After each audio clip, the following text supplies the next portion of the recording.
Today at Grand Flame Farm, we're working on the Tahoe. And we're trying to figure out what's wrong with the engine that's in it.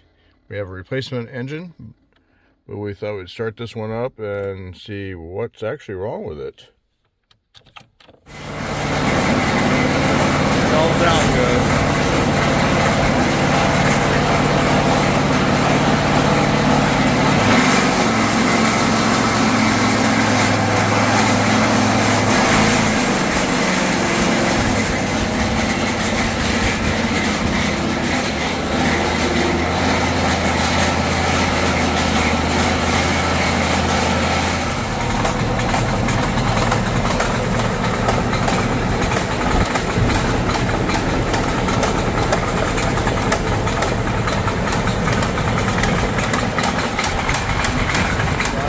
You got the engine running, and then what happened? So I got it running, and I gave it a little RPM to see if it was a flywheel making all that racket underneath the hood. And about 4,000 RPM, it just locked up. And it barely turns over now, but I even went down there and tried to pry on the flywheel, but it's pretty locked up. So we determined it is a bad engine. Okay, so what's the next step? Putting that 350 into it, hopefully. Well, that's a lot of work. Short time to get there.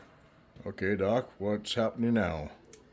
So we started looking into the Vortec 350 and looking at how it's a lot different from the other one, because like the throttle body is different and how it all hooks up to the top.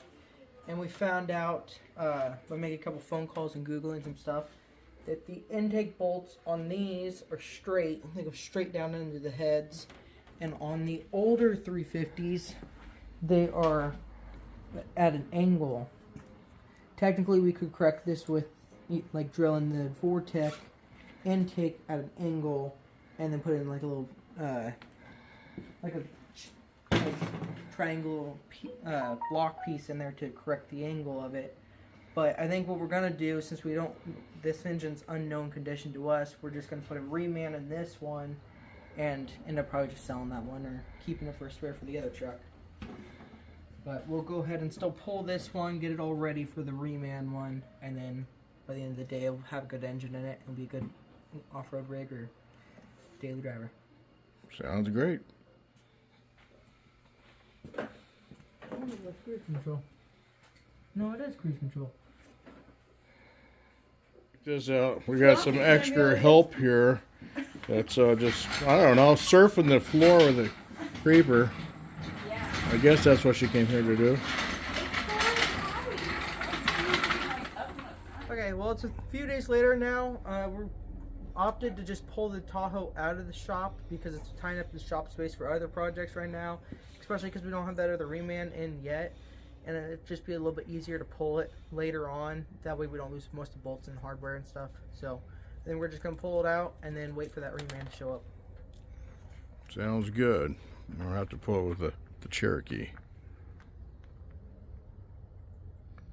Hey, CJ. Going for a ride in a broken Tahoe, huh?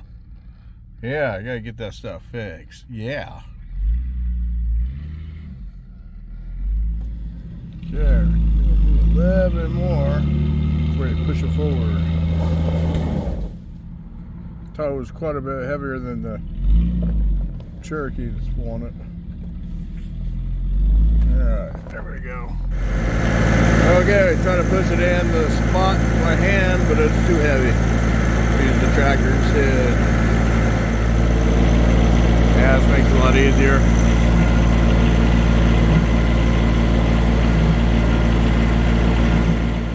So we got the Tahoe out of the shop, moved over to the temporary parking space for now until we get that other engine, like we said before. But if you guys like this kind of content and you would like to see us put this engine in and get it running and going again, stay tuned and we should get it done here soon.